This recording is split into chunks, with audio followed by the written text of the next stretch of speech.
Дамжсан үзэгчтэй парламент телевизийн дэлхийн тойм хөтөлбөрийн шинэ дугаар эхэлж байна. Ингээд та бүхэндээ өнгөрч байгаа энэ 7 хоногт дэлхийд дахин болсон онцлог үйл явдлуудаас танил өргөхөөр бэлдээд байна. За ер нь олон улсын шинж чанартай их олон үйл явдлууд энэ 7 хоногт боллоо. За тэр дотроо мөн урлаг соёл, үзэгдлийн ярамгийн арга хэмжээнүүд ч гэсэн зохион байгуулагдлаа. Ингээд эдгээр үйл явдлуудаас тоймоо эхэлж байна. За өнгөрсөн 7 хоногийн амралтын өдрүүдээр Америк төдийгүй дэлхийд алдартай томоохон дуу хөгжмийн фестивалийн эхний 7 хоногийн тоглолтууд зохион байгуулагдлаа. За энэ бол Америк нэгдсэн улсын Калифорни мужид цүлд зохион байгуулагддаг Coachella хэмээх дуу хөгжмийн наадам байгаа. 2025 оны Coachella-гийн эхний 7 хоногийн тоглолтууд өнгөрсөн 7 хоногийн Баасан Бямб Ням гаригуудад зохион байгуулагдаад байна.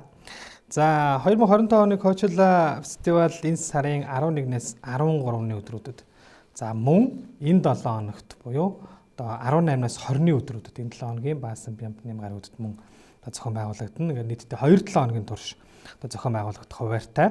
За өнгөрсөн 7 хоногийн Баасан гарагаас Ням гарагийн хоорондох эхний тоглолтуудаас бас танилцуулъя. За өнгөрсөн Баасан гарагт The Go-Go's хамтлаг рэпер Missy Elliott, Glorilla, Yeet, за DJ Mustard, дуучин Tyla, Benson Boone, Blackpink хамтлагийн гишүүн Lisa зэрэг уран бүтээлчид тоглож, за Баасан гарагийн тоглолтыг дуучин Lady Gaga өөрийн 2 цаг орчим үргэлжилсэн гайхалтай үзүүлбэрээрээ бол хаасан. За Бямб гарагт Jimmy Eat World, Japanese Breakfast зэрэг хамтлагууд, за дуучин Charlie XCX, рэпер Tink, T-Pain, Travis Scott нар тайзнаа тоглож, за панк рок урсгалын Green Day хамтлаг гол тайзны хедлайнер уран бүтээлчээр бол оролцсон. За харин өнгөрсөн Ням гарагийн тоглолтуудыг рэпер Shabozy, Megan Thee Stallion, Ty Dolla $ign, за дуучин Amaarae, Muni Long, за Blackpink хамтлагийн гишүүн Jennie, DJ Z, Odd Mob зэрэг олон уран бүтээлчд бол уран бүтээлээ өргөж, за төв тайзны хаалтын тоглолтыг хедлайнер уран бүтээлч Post Malone тавьж хаасан юм аа. За Америк нэгдсэн улсын Калифорни мужийн Palm Springs хотын ойролцоох Индио элсэн цөлд зохион байгуулагддаг Coachella дуу хөгжмийн наадам энэ жил 26 дахь жилдээ зохион байгуулагдаж байгаа. За эхний 7 хоногийн тоглолтуудыг мөн маш олон урлаг соёл алдартнууд ирж үзсэн гэсэн бас мэдээлэлүүд байгаа. За энэ 7 хоногийн Баасан гарагаас Ням гарагийн хооронд зохиогдох 2025 оны Coachella наадмын 2 дахь 7 хоногийн тоглолтууд мөн өмнөх 7 хоног тоглосон уран бүтээлчд бол дахин оролцож тоглоно. За тус наадмын албан ёсны YouTube сувгаас та бүхэн Coachella-гийн Kazar, Yuma, Sahara, Mojave, Gobi, Sonora болон Outdoor театр зэрэг энэ туслах тайзууд болон мөн гол main stage буюу гол тайзны тоглолтуудыг шууд хүлээн авч үзэх боломжтой. За Америкийн цагаар Баасан гараг буюу Улаанбаатарын цагаар Бямб гарагаас эхлэн Coachella-гийн тоглолтууд эхлэн YouTube-аар шууд хүлээн авч үзэх бас боломжтой. За дараагийн онцолж байгаа үйл явдал бол 2025 оны дэлхийн үзэсгэлэн ярмаг Японы Осака хотноо нэгдсэн үйл явдал байгаа. За дэлхийн үзэсгэлэн ярмагийн арга хэмжээ өнгөрсөн 7 хоногийн мөн амралтын өдрүүдээр Японы Осака хотноо нэгдсэн байгаа. За Бямб гарагт албан ёсоор нээлттэй хийсэн Osaka Kansai Expo 2025 үзэсгэлэн ярмаг Ням гарагаас эхлэн үзэгч олон нийтэд бол үе таалгаа нээсэн юм аа. За энэ удаагийн үзэсгэлэн ярмаг бидний амьдралын ирээдүйн нийгмийг бүтээх гэсэн юм сэдвийн хүрээнд бол зохион байгуулагдаж байгаа. За албан ёсны нээлтийн үйл ажиллагаанд Япон улсын цог жавхлант эзэн хаан Нарухито хатан хааны хамт за мөн Япон улсын ерөнхий сайд Шигеро Ишиба нар хүрэлцэн ирж оролцож зочдод мэдлэгээ дэвшүүлсэн.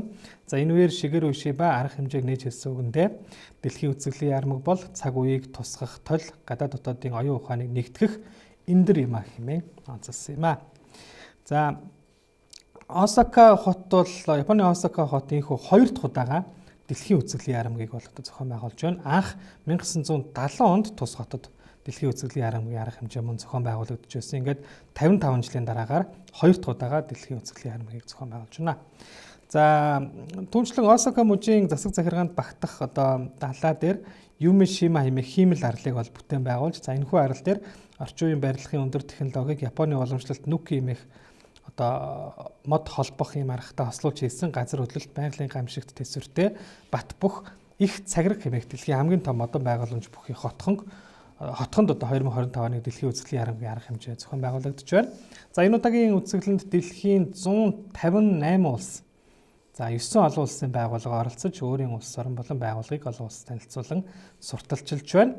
За энэ дотор мөн одоо дайнд нэрвэгдээд байгаа Украин улс болон Палестин мөн оролцож байгаа юм аа. За энэ удаагийн үзэсгэлэн ярамгийн нээлтийн өдөр 140 мянга гаруй хүн ирж үзэж сонирхсан бол нийтдээ 28 сая гаруй жуулчид ирж үзэж сонирхох төлөвтэй байна гэж зохион байгуулагчдын зүгээс бол мэдэгдсэн байна. За манай Монгол улсын хувьд гэвэл Монгол улсын гадаад харилцааны яам, Монголын үндэсний худалдан аж үйлдвэрийн танхим болон Чингис хаан үндэсний музей одоо хамтран оролцож байна. За ингээ Монголын амар амгалан Pax Mongolica гэсэн сэдвийн хүрээнд Монголын эзэнт гүрний түүхэн өв соёлыг танилцуулах Чингис хаан үндэсний музейн 28 үнэт үзмэрийг олон нийтэд дэлгэн одоо танилцуулж байгаа юм байна. За үүнээс гадна өнөөгийн Монголын нийгэм эдийн засгийн хөгжил аялал жуулчлалын салбарын боломж онцлогийг танилцуулж доктортой хөгжлийн зорилтуудын хүрээнд хэрэгжүүлж байгаа бодит үйл ажиллагааг дэлхийн одоо зочдод бол хүргэнэ гэдэг бол мэдээлэл да. За мөн дид сэдвийн хүрээнд Go Mongolia үндэсний брендийг онцлон сурталчилж VR болон AR технологиг ашиглан зочдод эртний хар хором хотоор бол аялуулж Монгол наадамд оролцож уламжлалт Монгол ахуй байгалийн үзэсгэлэнт газруудыг виртуал орчноор дамжуулан сонирхон үзэх боломжийг бол олгож байгаа юм байна. За Осака хотод нэгдэд байгаа энэ удаагийн World Expo 2025 үзэсгэлэн ярамг 10 дугаар сарын 13-ны өдрийг дуустал нийтдээ 6 сарын хугацаанд одоо тасралтгүй үргэлжлэн зохион байгуулагдана. За өдөр бүр өглөөний 9 цагаас оройн 22 цаг хүртэл ажиллана. Өөрөөр хэлэх юм бол энд оролцож байгаа 158 улс орн 9 одоо олон улсын байгууллагын павильонууд бол ингээд 6 сарын хугацаанд тийхүү ажиллана. За улс орнууд шинжилгээ ухаан, өндөр техник технологи, архитектур, урлаг салбарын ололт амжилтуудаа сурталчлан танилцуулдаг уламжлалтай World Expo буюу дэлхийн үзэсгэлэн ярамг анх 1851 онд Лондон хотноо бол зохиогдож байсан түүхтэй.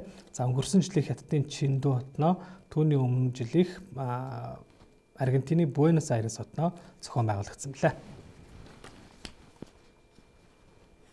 За дараагийн онцлог үйл явдлыг танилцуулъя. Энэ бол дан эмэгтэйчүүдээс бүрдсэн багийн сансрын аялал амжилттай болсон талаарх мэдээлэл байгаа.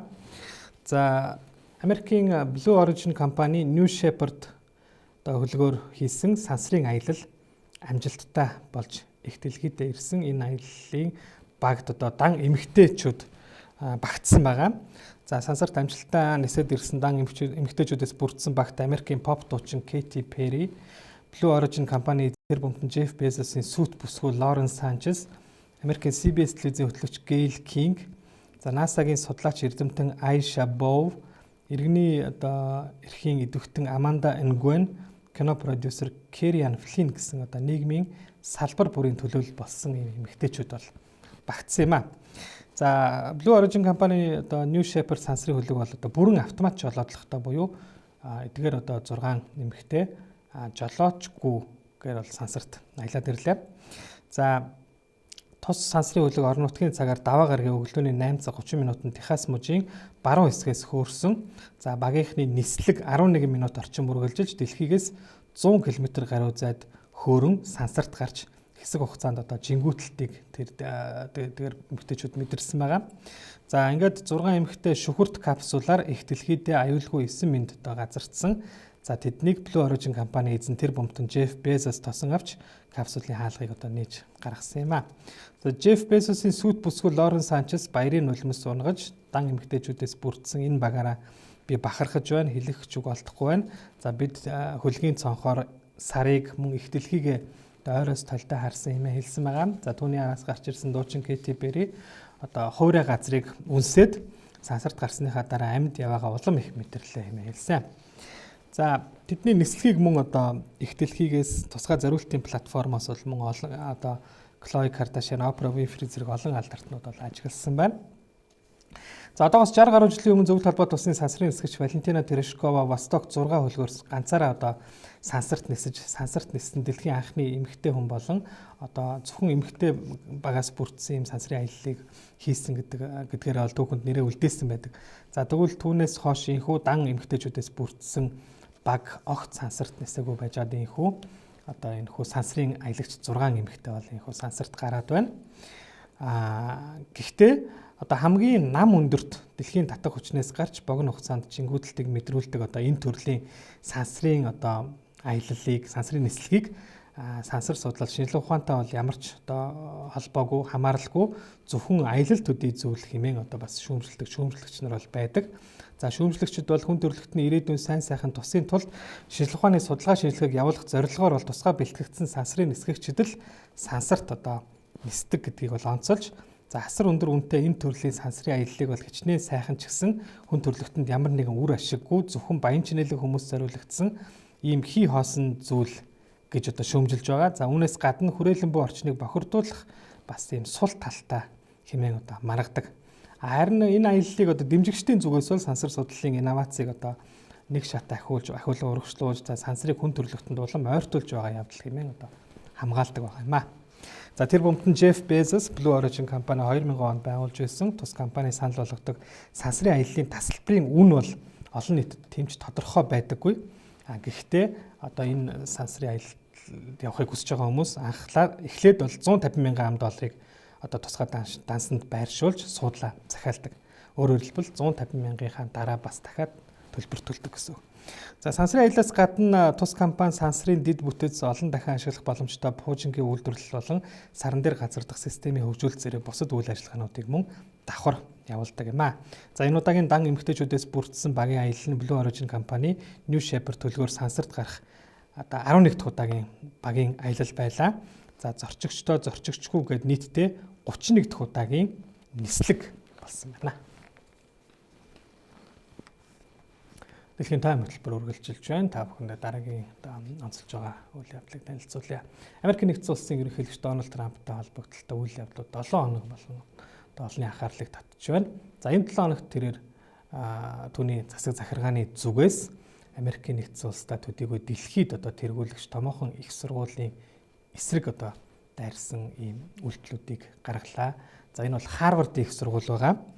За Трампын засаг захиргаа Харвардын их сургууль зориулсан 2 тэрбум гаруй $1 бүхий холбооны санг зарцааж байгаагаа бол мэдгдсэн байна. За цагаан ордноос өнгөрсөн 7 хоногийн сүүлээр Харвардын их сургуульд одоо нэгэн шаардлагыг илгээсэн байгаа. За үүндээ бол үйл ажиллагаанд өөрчлөлт оруулах юм жагсаалтыг бол явуулсан байгаа. За үүнийг нь тус их сургуулийн зүгээс эсэргүүцэн татгалзаж байгаагаа олон нийтэд нээлттэй одоо илэрхийлсэний дараагаар ийхүү Трампын засаг захиргааны зүгээс тус сургуулийн санг бол зарцаалаа. За цагаан ордноос Харвардын их сургуульд илгээсэн 10 зүйл залт бүхий жагсаалтанд сургуулийн удирдлага болон засаглалын хэлбэрт өөрчлөлт оруулах, сургуульд одоо ажилтан шалгаруулж авах болон оюутан хэлсүүлэгч журамд өөрчлөлт оруулах. За сургуулийн дотоод орчинд антисемитизм буюу еврей нарын эсрэг үзэлтэд тэмцэх зэрэг ийм үйл ажиллагааны одоо чиглэлүүдийг, шинжилэлүүдийг оруулахыг багтаасан ийм одоо жагсаалтыг бол илгээсэн ба. За Харвардын их сургуулийн зүгээс цагаан ордны жагсаалтыг эрс эсэргүүцэж их сургуульд хяналтаа тогтоохыг оролдож байгаа явдлыг бол бид төвчгүй, их сургуулийн бие даасан хараат байдлаа хадгалж үлдэхийн төлөө бид бууж өгөхгүй гэсэн ийм мэдээллийг бол энэ 7 хоногийн ихээр хийсэн байгаа. За үүнийх нь хариуд Америк нэгдсэн улсын боловсролын департаментын зүгээс тус их сургуулийн тэтгэлэгт хөтөлбөрүүд зориулсан 2.3 тэрбум $1 бүхий холбооны сан болон Харвардтай байгуулсан 60 сая $1 олон тооны гэрээг зарцаах арга хэмжээг бол авсан байгаа.